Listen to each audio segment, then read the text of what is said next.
Kita sekarang ini ya ngakunya sih ikut sunnah Rasul, cuma sunnahnya urusan kawin melulu. Ada duit sedikit, kawin maning, kawin maning. Ditanya orang kenapa kawin melulu sih mas, sunnah Rasul. Bukan main. Kalau sudah urusan kawin pahlawan betul sunnah Rasul. Tidak usah manusia ya, kucing saja. Coba lihat kucing. Kalau ikan dia boleh nyolong, kucing itu boleh curi, makannya nggak tenang kucing. Coba lihat ini. Asal dia nyolong ikan, makannya juga mindik-mindik. Matanya nengok kiri, nengok kanan. Ada sedikit gerusak, kabur. Secara nalurinya kucing tahu kalau ini ikan curian, makannya nggak tenang dia. Tapi kalau ikan kita kasih, kucing anteng, geledek juga nyamber, manteng aja dia. Orang juga gitu. Kalau hubungan suami istrinya sudah sah, diikat dengan akad nikah, tenang, anteng, nggak gerasak gerusuk, nggak kayak diubur-ubur maling. Anteng aja, dia ngintip juga, wah cuek aja udah. Biarin aja dia ngintip, capek sendirilah. Kalau ada rasul perempuan, lalu saat malaikat akan menyampaikan wahyu, kebetulan rasulnya sedang men. Wah, itu bisa balik lagi malaikat Jibril ke langit itu. Mau turun nyampein wahyu, balik lagi ke atas, ditegur kenapa balik lagi Jibril? Rasulnya lagi head.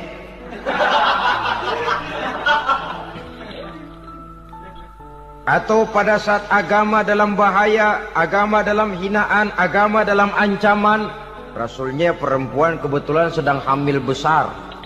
Apa lalu perang ditunda? Pengumuman perang ditunda saja sampai rasul melahirkan.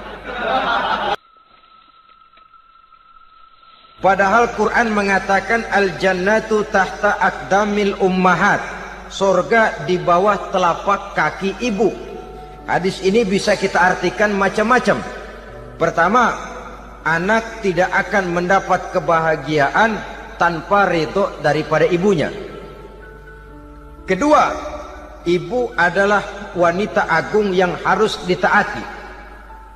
Ketiga, neraka atau surga anak bergantung kepada ibu. Bagaimana dia mewarnai anak.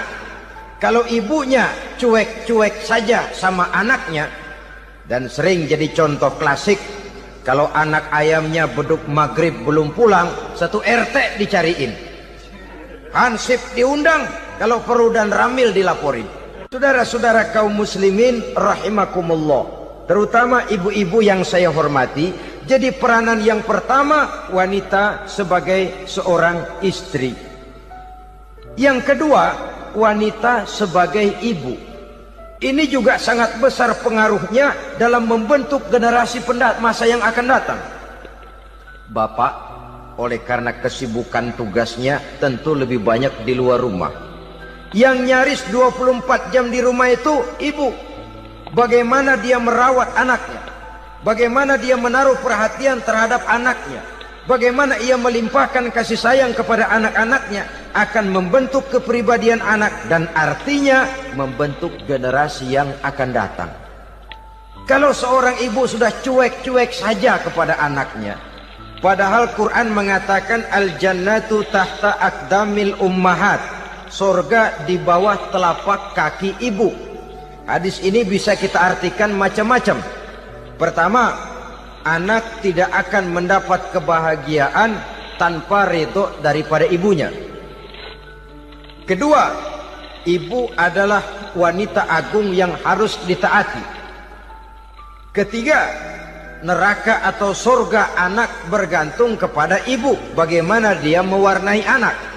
Kalau ibunya cuek-cuek saja sama anaknya, dan sering jadi contoh klasik, kalau anak ayamnya beduk maghrib belum pulang, satu RT dicariin, hansip diundang, kalau perlu dan ramil dilaporin. Tapi kalau anak gadisnya jam 12 tengah malam belum pulang, ibu tenang-tenang saja, Pak. tidak tergerak dan tidak tertarik hatinya? Ya tentu tidak semua. Kalau sudah begitu, bukankah hakikatnya ibu sudah menciptakan neraka buat anaknya sendiri? Khalil Gibran dalam satu tamsil yang indah pernah mengatakan, kalau kita diberikan sebutir mutiara, sebutir intan, dan intan itu sebutirnya sebesar telur ayam, benda yang sangat langka dan berharga, tentu kita sayang intan atau mutiara itu. Kita jaga baik-baik, kita simpan dalam kotak, kotaknya kita kunci, kotak itu kita simpan di dalam lemari, lemarinya kita kunci lagi, lemarinya ada di dalam kamar, kamarnya pakai pintu, pintunya kita kunci lagi, kamar itu ada dalam rumah, rumahnya pakai pintu, dikunci lagi, kemudian rumahnya pakai pintu gerbang besar, gerbangnya juga digembok lagi. Untuk menjaga intan itu jangan sampai hilang, begitu usaha kita berlapis-lapis. Dan intan itu sudah diberikan kepada kita, kata Khalil Gibran. Apa dia? Anak-anak yang diamanahkan Allah kepada kita. Itu intan-intan mahal, itu mutiara-mutiara pilihan yang dititipkan dan diamanahkan untuk kita jaga sebaik-baiknya. Haruskah dia sia-sia di tangan kita? Assalamualaikum warahmatullahi wabarakatuh. Ala alihi wa sahbihi ajma'in, amma ba'du. Saudara-saudara kaum muslimin rahimakumullah, salah satu dari misi Islam ialah mengangkat harkat dan martabat manusia yang sebelumnya dibedakan oleh warna kulit, oleh suku bangsa dan bahasa, seluruhnya diikat dengan satu akidah, menghilangkan perbedaan akibat warna kulit, suku bangsa dan bahasa. Termasuk dalam upaya itu, betapa Islam telah mengangkat harkat dan martabat kaum wanita. Maka pada pertemuan kali ini kita akan membicarakan tentang peranan wanita sepanjang pandangan agama. Sebelum Islam datang, nasib perempuan nyaris hanya berputar di segitiga saja. Dapur, sumur, kasur. Kasur, sumur, dapur. Seolah-olah wanita terpaut dengan 3 itu tadi. Seolah-olah wanita tidak bisa berbuat lebih banyak daripada itu. Bahkan di tengah masyarakat jahiliyah, bayi perempuan mendatangkan aib sehingga mereka lalu dikubur hidup-hidup. Maka datang Islam dengan tegas mencanangkan satu revolusi yang mengangkat harkat dan martabat kaum wanita. Nabi bersabda, "An-nisa'u imadul bilad, iza saluhat saluhal bilad, wa iza fasadat fasadal bilad." Wanita adalah tiang negara. Jikalau baik wanita, baiklah negara. Jikalau rusak wanita, hancurlah negara. Dalam berbagai ayat Al-Quranul Karim menjelaskan tentang wanita dan peranannya. Al-Quran bercerita tentang Siti Hawa. Al-Quran bercerita tentang anak perempuan Nabi Adam, Iklimah dan Labuda, yang menyebabkan Habil dan Qabil saling berbunuh-bunuhan. Al-Quran menceritakan bagaimana ibunya Nabi Musa mendapat wahyu untuk menghanyutkan anaknya di hilir sungai Nil.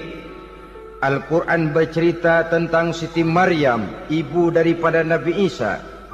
Al-Quran bercerita tentang 2 putri Nabi Yusuf, yang akhirnya salah satunya menjadi istri daripada Nabi Musa.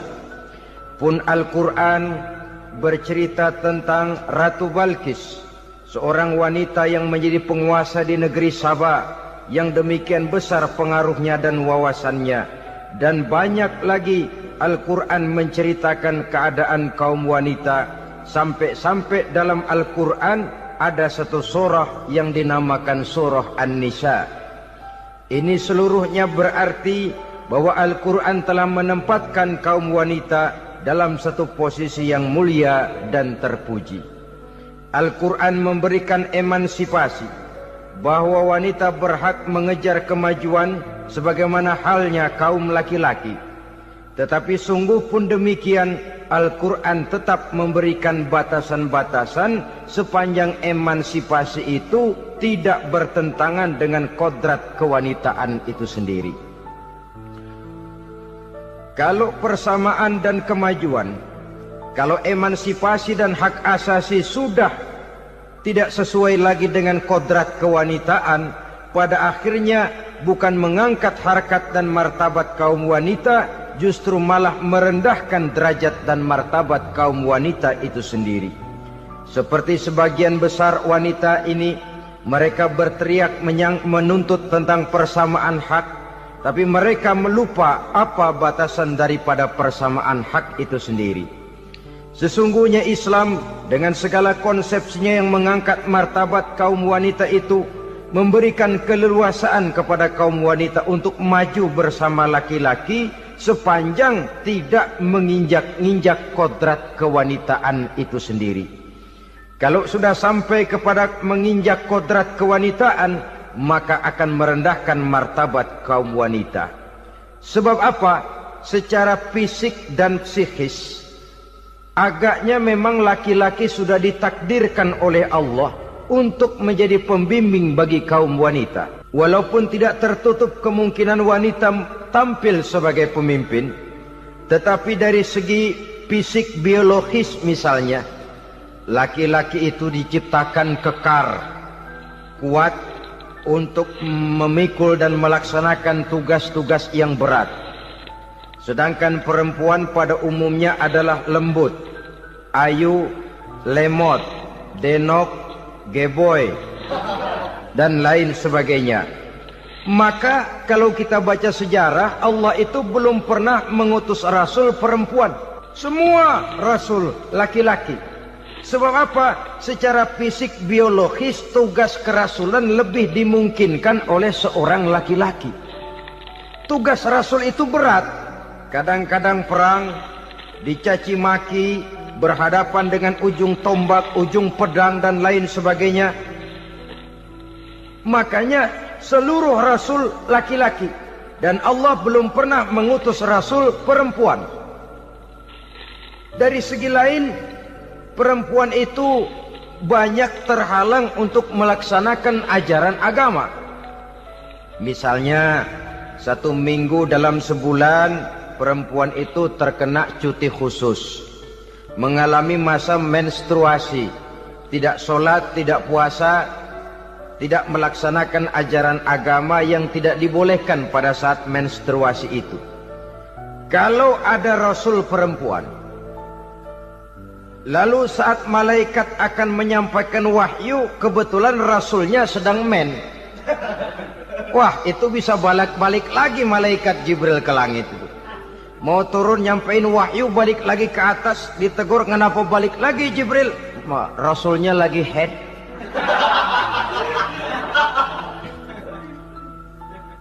Atau pada saat agama dalam bahaya, agama dalam hinaan, agama dalam ancaman, rasulnya perempuan kebetulan sedang hamil besar. Apa lalu perang ditunda? Pengumuman perang ditunda saja sampai rasul melahirkan. Tentu lebih tidak mungkin lagi. Secara fisik biologis, laki-laki lebih memungkinkan untuk melaksanakan tugas kerasulan ini. Maka seluruh rasul yang diutus Allah adalah laki-laki.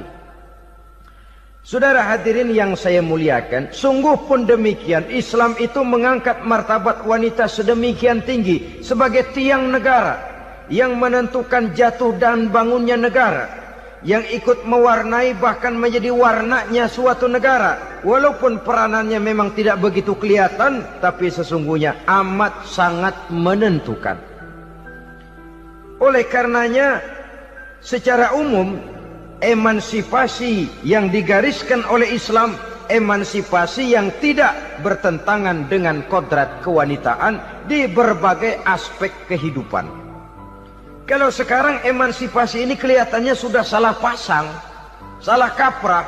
Bahkan belum lama kita menyaksikan bagaimana ada binaragawati. Di zaman sekarang perempuan sudah mulai angkat besi.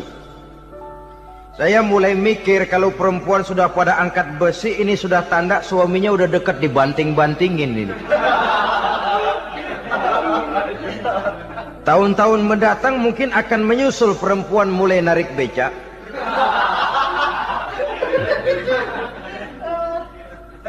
Nampaknya kan sudah tidak lagi mengindahkan kodratnya sebagai wanita.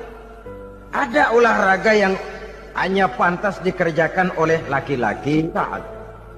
Oleh karena itu pada kesempatan ini kita akan mencoba melihat peranan wanita dari berbagai dimensinya. Yang pertama, peranan wanita sebagai istri. Adalah Rasul memilih istri pertamanya Sayyidatuna Khadijah radhiyallahu anha. Kalau pilihan utama beliau pertama kali nikah dengan Siti Khadijah, jelas itu pilihannya bukan karena kecantikan. Kenapa? Beliau nikahi Siti Khadijah dalam usia 40 tahun Khadijah dan 25 tahun Rasul. Statusnya janda pula. Kalau beliau seorang pemburu kembang, pemburu bunga, kenapa mesti nikah dengan janda berumur 40 tahun? Sedangkan beliau waktu itu masih berumur 25 tahun. Apa sasaran utamanya? Bisa kita lihat nanti. Setelah beliau diangkat menjadi Rasul, ternyata Khadijah lebih daripada seorang istri. Beliau masuk ke dalam staf Nabi. Orang lain beliau belum beriman, beliau malah beriman lebih dahulu sebagai perempuan pertama yang masuk Islam. Orang lain memusuhi Nabi, beliau malah mengorbankan hartanya untuk membantu perjuangan Nabi. Istri setia semacam ini, dengan peranannya sebagai istri yang sedemikian rupa, memberikan andil yang sangat besar bagi kesuksesan dan keberhasilan seorang suami. Sebaliknya, seorang istri bisa mempengaruhi suaminya. Seorang suami yang jujur, polos, lugu, sederhana, bisa jadi koruptor ulung kalau didorong-dorong oleh istrinya. Seorang istri Pak Lurah memang tidak ikut mengatur kelurahan, tapi dia bisa mewarnai suaminya. Seorang istri gubernur memang tidak ikut mengatur provinsi, tapi dia bisa mewarnai suaminya. Sepanjang warnanya positif, tentu sangat baik dan sangat diharapkan. Tetapi kalau warnanya negatif, kiamatlah akibatnya umat ini. Oleh sebab itu, peran pertama dari kaum wanita sesungguhnya adalah sebagai istri yang mendampingi suami untuk mengolah dan melaksanakan tugas-tugas besar. Dari seorang yang paling kecil sampai kepada seorang yang punya jabatan paling tinggi sekalipun, pengaruh dan peranan istri memang sangat menentukan. Saudara hadirin kaum muslimin rahimakumullah. Itulah sebabnya Nabi menikah dengan Siti Khadijah. Dan lebih dari itu, sebelum menikah dengan Nabi, Siti Khadijah itu sudah terkenal sebagai pengusaha wanita, business girl kalau bahasa sekarang ini. Bahkan jaringan-jaringan bisnisnya tidak hanya Mekah saja, tidak hanya antar kota, bahkan sudah antar negara, dari Mekah ke Syam, dari Mekah ke Madinah dan lain sebagainya, yang bahkan kita tahu Rasul pada mulanya pun ikut membantu perdagangannya Siti Khadijah radhiyallahu anha ini.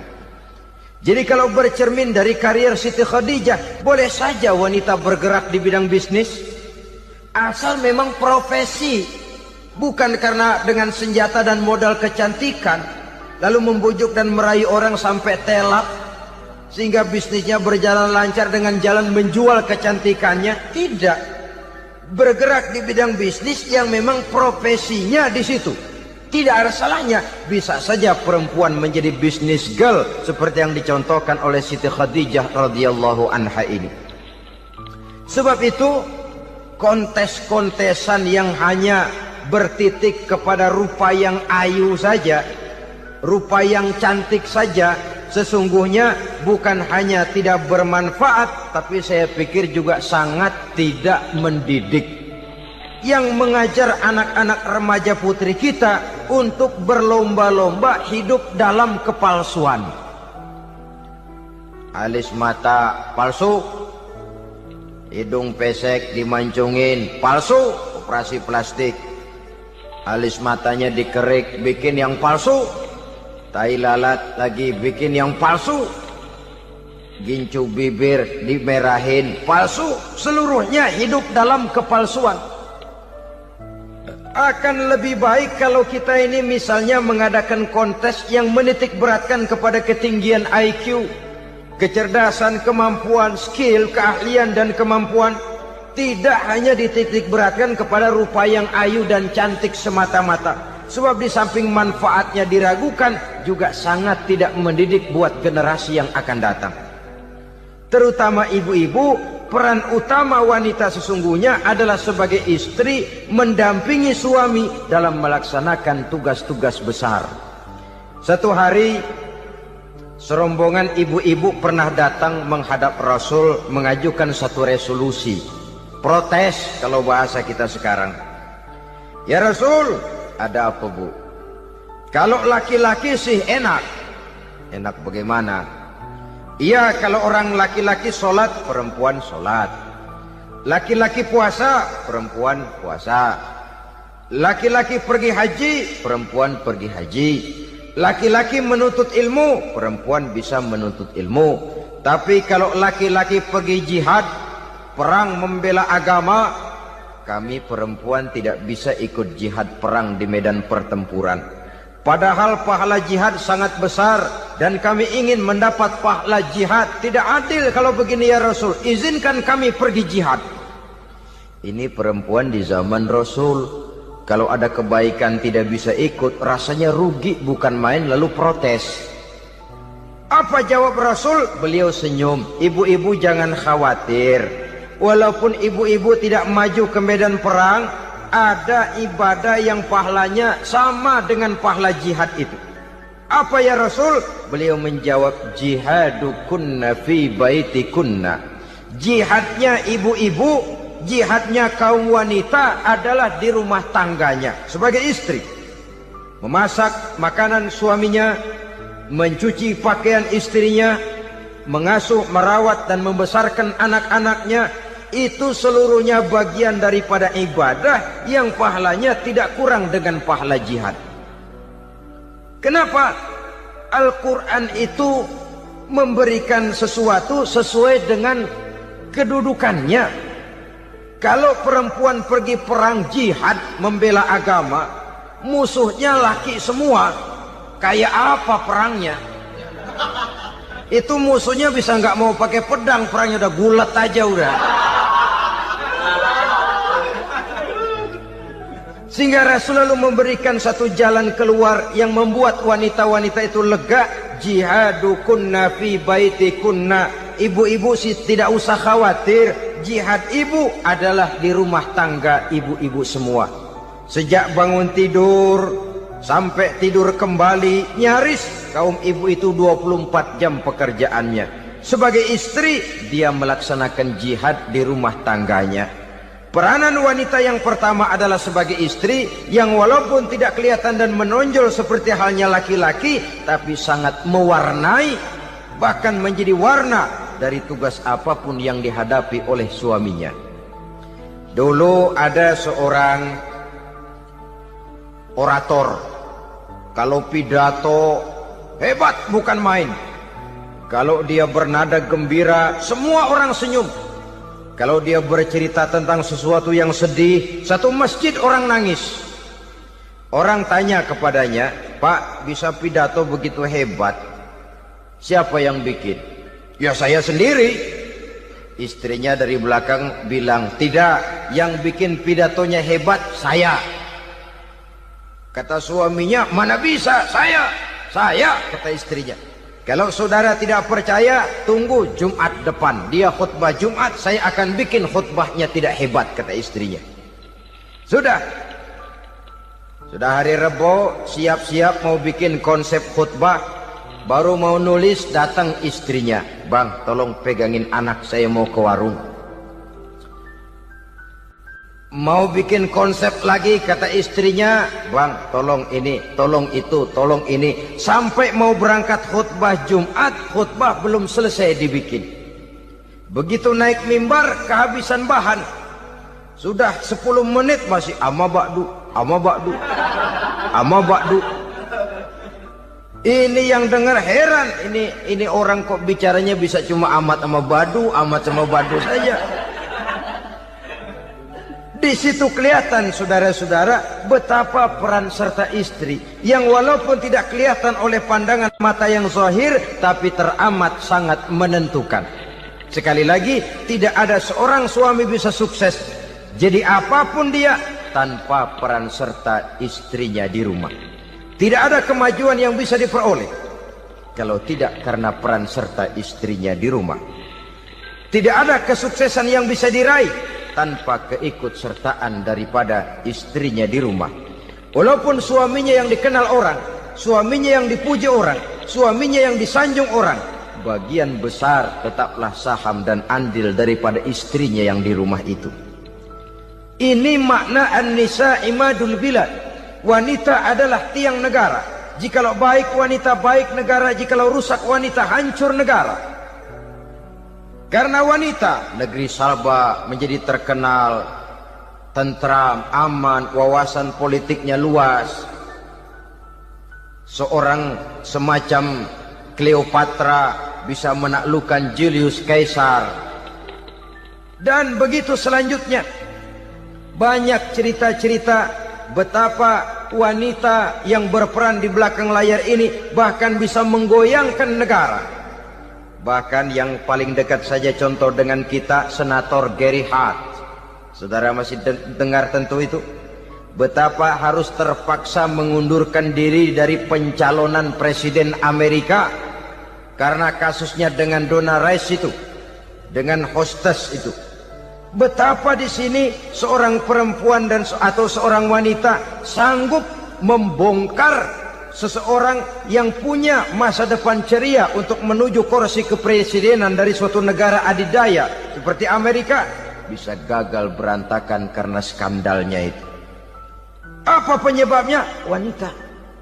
Tapi wanita juga bisa menyebabkan menjadi cambuk majunya laki-laki. Wanita juga bisa menghancurkan dan mengubur laki-laki.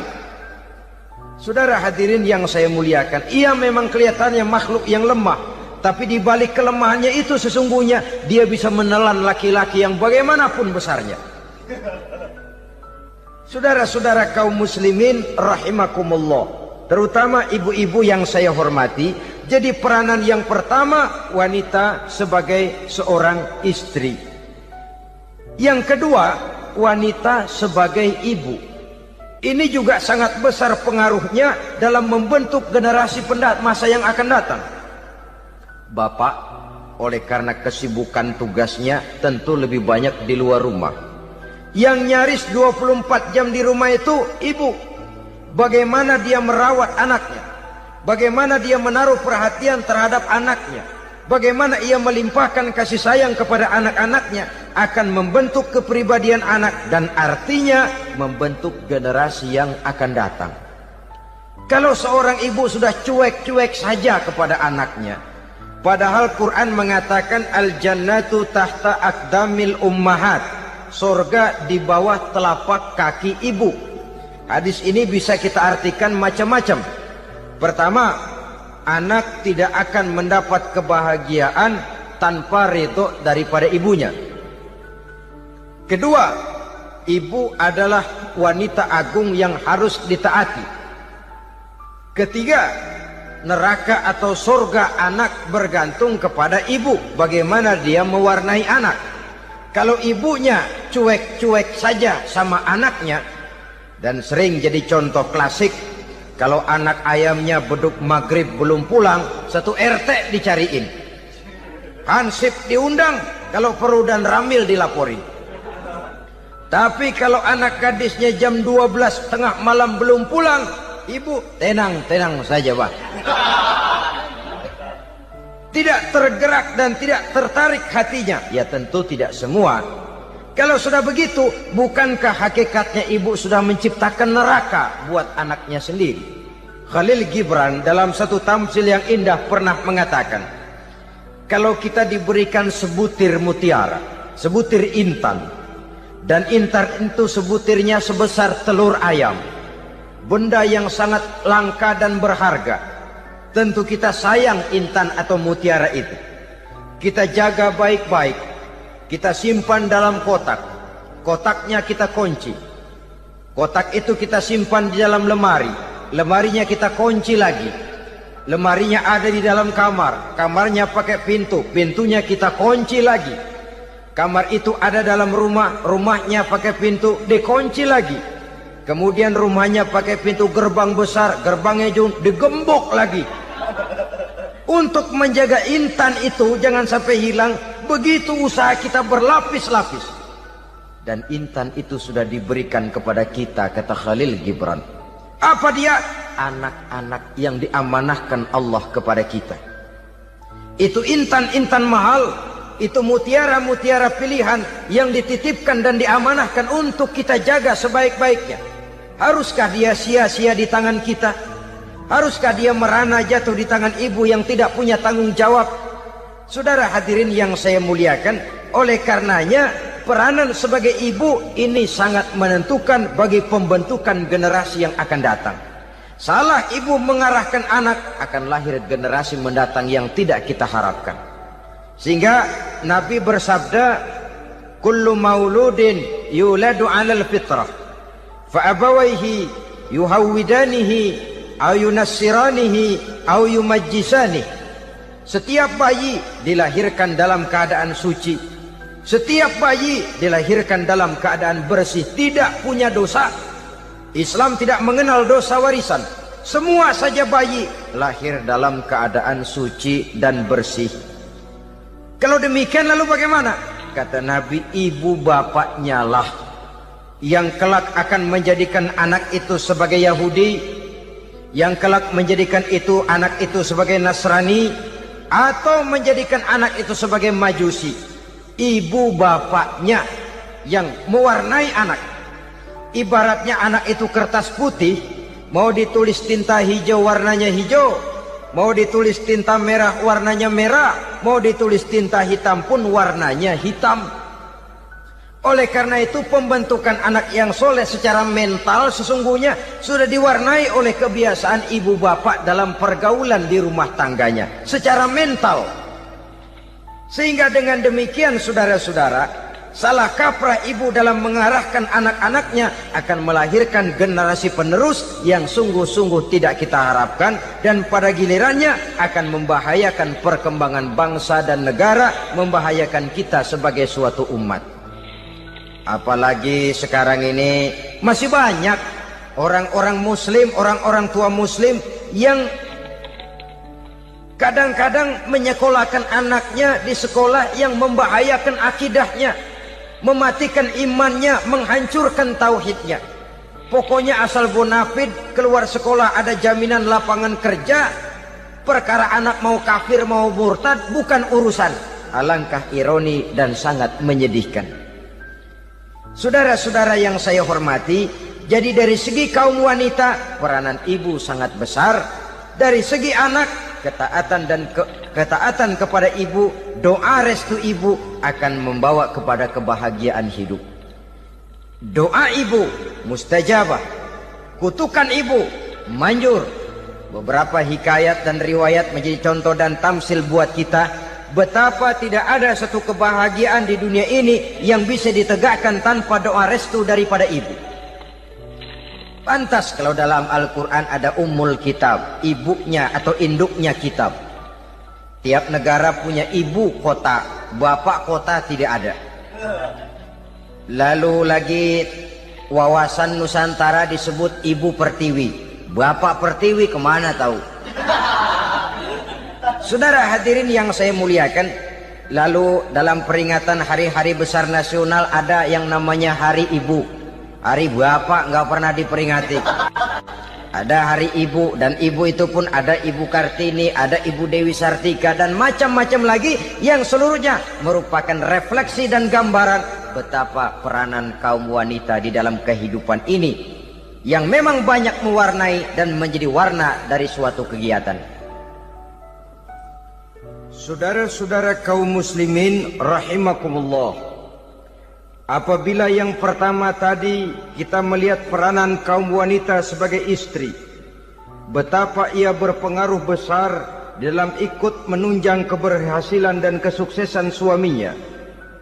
Kemudian pada peranannya yang kedua, wanita sebagai ibu di rumah tangga, betapa ia ikut membentuk, mempengaruhi, mewarnai dan membimbing kepribadian anak sebagai generasi penerus.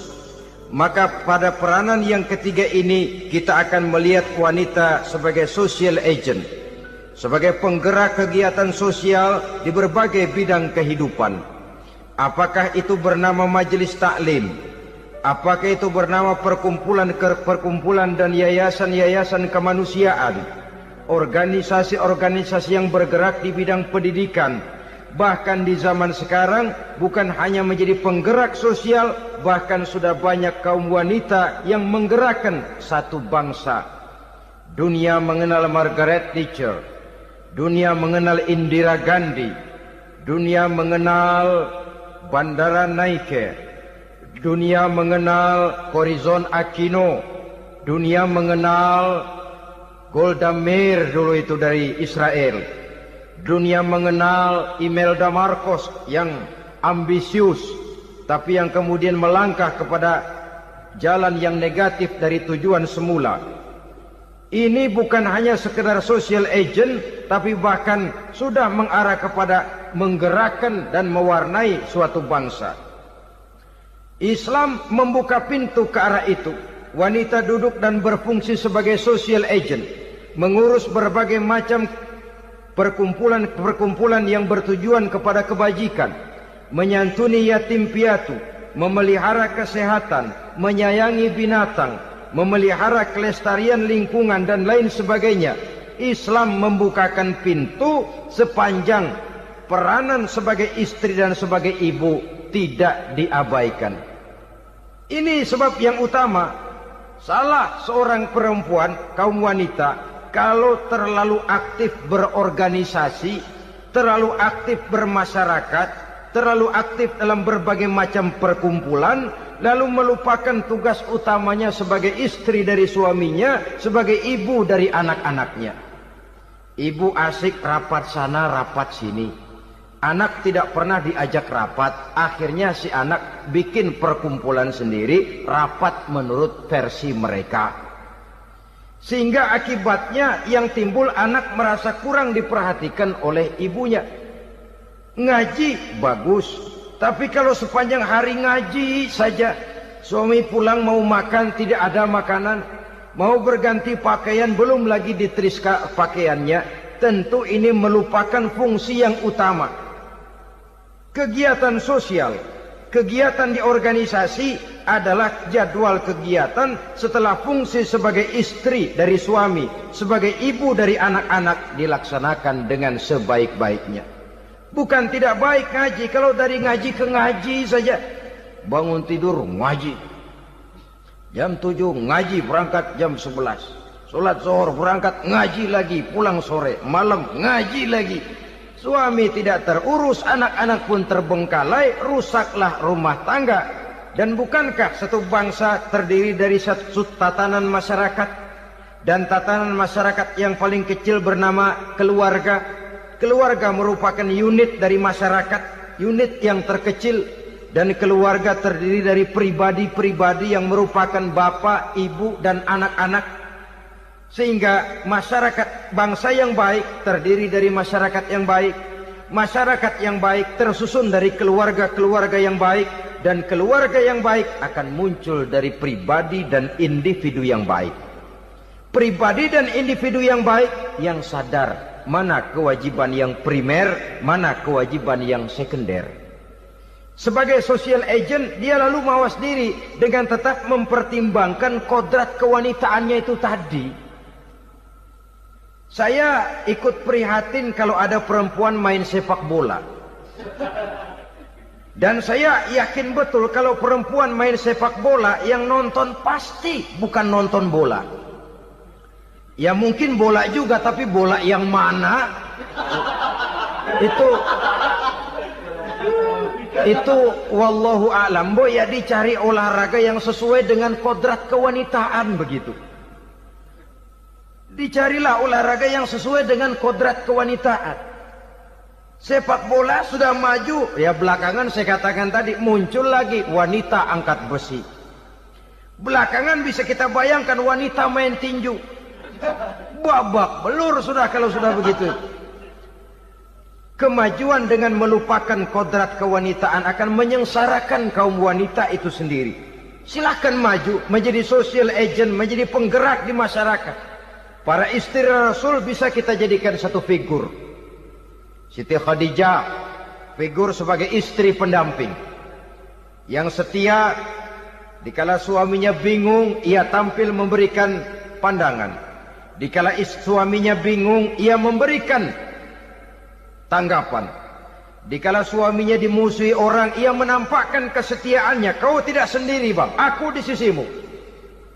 Dikala jiwanya gelisah ketika pertama kali menerima wahyu berhadapan dengan malaikat Jibril, Khadijah yang menghibur. Kalla ma yukhzikallahu abada. Tidak apa-apa bang, Allah tidak akan menyusahkan kau untuk selamanya. Tenang sajalah, tenang. Abang orang baik-baik, Allah tidak akan menyengsarakan abang. Peran sebagai istri. Dan Rasul mantap.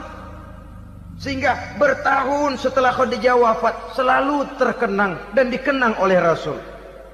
Pernah satu saat beliau itu seperti orang melamun. Aisyah tanya, kok seperti ngelamun bang? Iya, kata Rasul, saya seperti mendengar suara terompahnya Khadijah di surga. Padahal Khadijah sudah lama wafat. Aisyah mendengar itu rada sedikit manyun. Kata Aisyah, bang cukup sekali ini saja, jangan sebut-sebut lagi nama itu ya. Cemburu rupanya. Ya soal cemburu sih nggak bini Nabi, nggak bini kita, namanya cemburu. Perempuan mesti ada. Apa jawab Rasul? Ya Humairah, Aisyah, haruskah saya melupakan seseorang yang dikala orang lain memusuhi saya, dia mati-matian membela saya. Dikala orang lain mau membunuh saya, dikorbankan hartanya untuk membantu perjuangan saya. Mestikah saya melupakan orang yang begitu baik? Tidak Aisyah. Sepanjang nafas masih ada, sepanjang itu saya tidak akan bisa melupakan Khadijah sayang. Peran sebagai istri Khadijah ini, peran sebagai istri. Suaminya bingung, istrinya memberikan hiburan. Kadang kan tidak, suami bingung, istri bingungan lagi.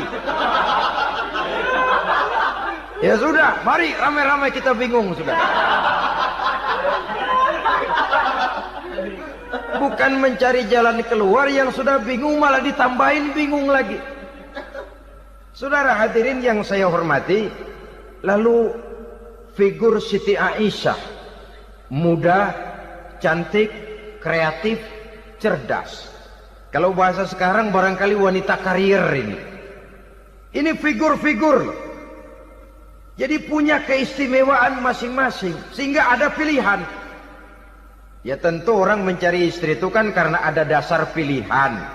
Mungkin rupanya kurang menarik tapi akhlaknya bagus.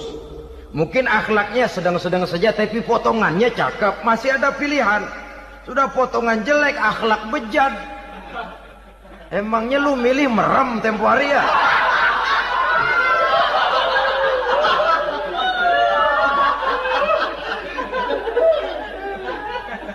Sudah nggak ada pilihan apa-apa.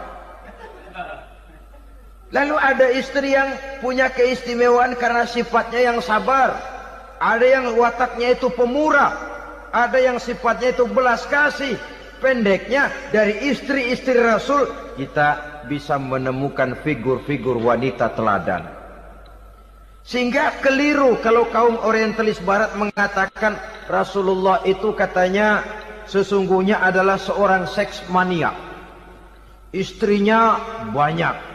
Oh ini memang bajingan ini orientalis ini.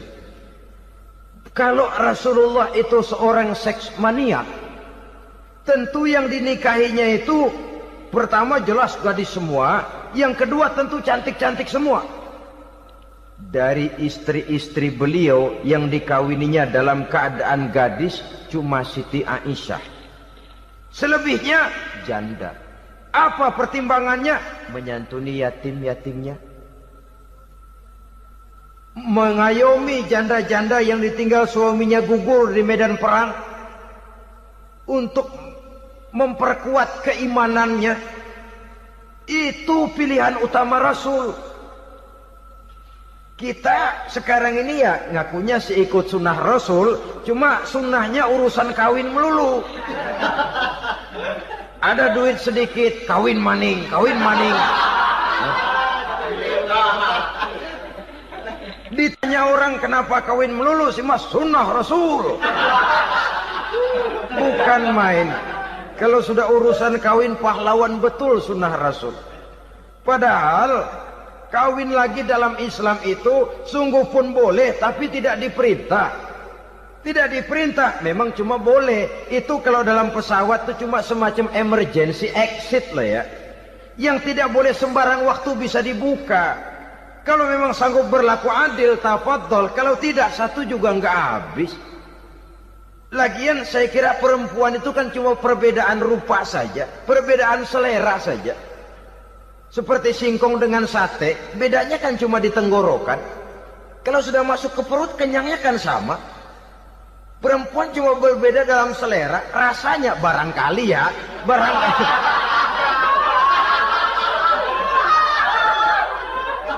Barangkali tidak jauh beda. Saudara hadirinlah, Islam ini mengatur lewat pintu yang dinamakan nikah itu tadi, sehingga dengan demikian bisa dinikmati secara tenang, tentram. Tidak usah manusia ya, kucing saja. Coba lihat kucing. Kalau ikan dia boleh nyolong, kucing itu boleh curi, makannya nggak tenang kucing. Coba lihat ini. Asal dia nyolong ikan, makannya juga mindik-mindik. Matanya nengok kiri, nengok kanan. Ada sedikit gerusak, kabur. Secara nalurinya kucing tahu kalau ini ikan curian, makannya nggak tenang dia. Tapi kalau ikan kita kasih, kucing anteng, geledek juga nyamber, manteng aja dia. Nalurinya mengatakan ini ikan dikasih sama yang punya, tenang dia. Saudara hadirin yang saya hormati, orang juga gitu. Kalau hubungan suami istrinya sudah sah, diikat dengan akad nikah, tenang, anteng, nggak gerasak gerusuk, nggak kayak diubur-ubur maling. Anteng aja, dia ngintip juga, wah cuek aja udah. Biarin aja dia ngintip, capek sendiri lah.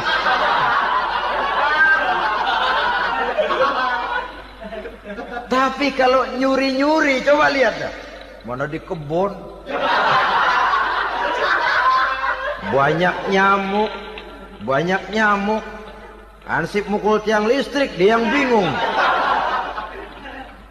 Islam ini sesungguhnya memudahkan jalan, saudara-saudara. Jadi sebagai social agent, wanita bisa berperan untuk itu. Apalagi untuk hal-hal yang menyangkut wawasan kemanusiaan, di mana kaum wanita karena emosinya lebih tinggi daripada kaum laki-laki, dia sangat peka terhadap masalah-masalah yang menyangkut kemanusiaan. Hatinya mudah tergugah, perasaannya cepat terenyuh. Dengan penderitaan dia cepat tergugah. Dia bisa menjadi social agent tanpa harus melupakan fungsi utama sebagai istri dan sebagai ibu dari anak-anaknya, sebagai istri dari suaminya. Saudara hadirin yang saya muliakan, dahulu Al-Quran pernah menceritakan betapa istri-istri pembesar di istana mewah di zaman Nabi Yusuf, kalau istilah sekarang nyonya-nyonya jet set, nyonya-nyonya VIP, betapa mereka mau memporak-porandakan keimanan seorang pemuda seperti halnya Nabi Yusuf alaihi salam. Dan Nabi Yusuf kemudian ternyata tidak mau jadi gigolo. yang kerjanya hanya menyenangkan wanita-wanita jet set kelas VIP ini tadi. Sesungguhnya ini cuma satu simbol yang kejadiannya bisa saja terjadi pada zaman modern dalam versi dan kondisi yang berbeda. Namun bagaimanapun juga wanita dengan peranannya sebagai social agent, sebagai penggerak masyarakat, sangat besar pengaruhnya dalam ikut mewarnai perkembangan suatu negara. Seorang suami perlu memberikan dorongan kalau istrinya aktif di bidang sosial, asal dengan catatan saja, fungsi sebagai istri, fungsi sebagai ibu jangan sampai terlantar karenanya. Bahkan saya katakan tadi, di zaman sekarang wanita tidak lagi hanya berfungsi sebagai social agent, bahkan sebagai national agent, penggerak dari satu bangsa. Muncul wanita-wanita yang jadi menteri, yang jadi anggota DPR, bahkan yang jadi kepala desa dan lain sebagainya. Secara umum memang ar-rijal qawwamuna 'alan nisa. Laki-laki adalah pembimbing bagi kaum wanita karena kelebihan fisik biologis, kelebihan kemampuan intelektual dan lain sebagainya. Namun wanita pun boleh saja menjadi social agent sepanjang catatan yang saya sampaikan tadi. Jangan sampai melupakan kodrat kewanitaan, jangan sampai mengalahkan fungsi sebagai istri dari suaminya, sebagai ibu daripada anak-anaknya. Nah, kemudian fungsi yang keempat di bidang ilmu pengetahuan. Islam memberikan kesempatan yang sama kepada kaum wanita. Thalabul ilmi faridatun ala kulli muslimin wa muslimatin. Menuntut ilmu itu wajib hukumnya bagi orang Islam, baik laki-laki maupun perempuan. Sampai dibentuk kalimat pengecua khusus ini, muslimin wa muslimatin, bagi muslim laki-laki, bagi muslim perempuan. Dan alhamdulillah, kalau dulu di zaman Raden Ajeng Kartini, nasib perempuan berada di balik pintu yang digembok rapat-rapat, siklusnya berputar cuma sumur, dapur, kasur, kasur, sumur, dapur, dapur, sumur, kasur. Melingkar di situ satu saja peranan kaum wanita. Memberontak jiwa Raden Ajeng Kartini, menuntut persamaan bahwa wanita berhak maju sama dengan laki-laki. Entah Islam sejak 14 abad yang lalu sudah mencanangkan ini, menuntut ilmu wajib bagi laki-laki dan perempuan beragama Islam. Orang Islam baik dia laki-laki, baik dia perempuan, wajib menuntut ilmu. Ilmu dalam artian umum, tidak hanya sekedar fikih tauhidnya, ya di bidang kedokteran, di bidang teknik, di bidang hukum dan lain sebagainya. Ini yang perlu dibanggakan. Kalau perlu, ini yang perlu diadakan kontes. Kontes IQ. Wanita yang paling berprestasi di bidang ilmiah, wanita yang punya prestasi di bidang menjaga kelestarian lingkungan hidup, wanita yang punya prestasi menggerakkan sosial, menyantuni yatim piatu, memelihara kesehatan. Adakan kontes macam itu untuk mendorong. Ini enggak, kalau kontes yang diukur betis, bibir, pinggul, payudara, lubang hidung, ukur sekalian kita. Apa manfaatnya dan apa unsur pendidikan yang ada di dalamnya? Tidak menguntungkan, tidak mendidik, dan tidak membawa manfaat. Kecuali lalu yang timbul pola hidup konsumen, pola hidup konsumer, pola hidup yang material, pola hidup yang wah, pola hidup yang gemerlapan. Ya, kalau oleh anak-anak muda yang terjangkau. Kalau tidak, dia hanyut ditelan mimpinya. Dia ingin bergaya hidup jet set, sementara dia dihadapkan oleh kenyataan bahwa dia tinggal di kampung, ibu bapaknya orang kampung, dan lain sebagainya. Jiwanya berontak, terjadilah kegalauan, terjadilah kerancuan, terjadilah komplikasi, perang di batin antara keinginannya dengan lingkungan nyata yang dihadapinya. Dan kalau sudah ada gejala semacam itu, penyakit-penyakit kejiwaan akan mudah muncul. Ini gejala terutama buat orang-orang yang tinggal di daerah transisi. Kota besar bukan, kampung banget juga enggak. Daerah cekak. Akibatnya gayanya ya sering gaya nggak karu-karuan. Gaya kepalang tanggung jadinya. Saudara hadirin yang saya muliakan, akhirnya apa? Santri tapi lagunya kayak koboi. Koboi tapi sesungguhnya santri. Saudara hadirin yang saya hormati, maka di bidang ilmu pengetahuan wanita mempunyai peranan yang sangat besar. Dia bisa tampil dengan karya-karya ilmiahnya yang membawa manfaat bagi perkembangan agama, bangsa dan negaranya. Majulah kaum wanita dengan ilmu pengetahuan, tuntutlah ilmu seluas-luasnya. Kita hidup di satu negara yang merdeka, kita beragama yang memberikan satu keyakinan bahwa menuntut ilmu merupakan kewajiban, bahwa peranan wanita tidak hanya di belakang dapur, lain sebagainya yang seluruhnya terpantul dari dinamika kehidupan kaum wanita. Saudara-saudara kaum muslimin rahimakumullah. Kemudian yang kelima, peranan wanita dalam bidang agama. Kita bersyukur sekarang ini gejalanya dimanapun pengajian, biasanya lebih ramai pengajian ibu-ibu dari bapak-bapak. Peringatan hari-hari besar keagamaan, biasanya lebih ramai ibu-ibu daripada bapak-bapak. Pengajian, ibu lebih ramai. Padahal kalau bicara sibuk, lebih sibuk ibu daripada bapak misalnya. Kalau sudah pengajian bapak-bapak, biasanya pengajiannya ramai cuma 3 giliran itu. Pembukaan, maulid, penutupan. Kalau sudah yang rutin pengajian tiap minggu, 3 pojok yang ngaji. Yang atu nguap, yang atu pules, yang atu ngiler. Saudara hadirin yang saya muliakan, ada badan kontak majelis taklim yang merupakan wadah daripada kegiatan ibu-ibu. Ada Ittihadul Muballighat, Persatuan Muballighat. Ada Persatuan Para Asatizah. Dan macam-macam lagi peranan ibu-ibu di dalam kehidupan beragama. Tapi sesungguhnya harus dimulai dari bagaimana si ibu mewariskan jiwa agama kepada anak-anaknya di rumah tangganya. Kalau itu gagal, dia mau melangkah ke masyarakat, dia sudah gagal sejak awal sesungguhnya. Keberhasilannya dia menata masyarakat akan mengakibatkan dia nanti bernasib seperti Nabi Nuh. Berhasil mengajak beberapa orang kafir mengikuti ajarannya, tapi gagal mengislamkan putranya sendiri Kan'an.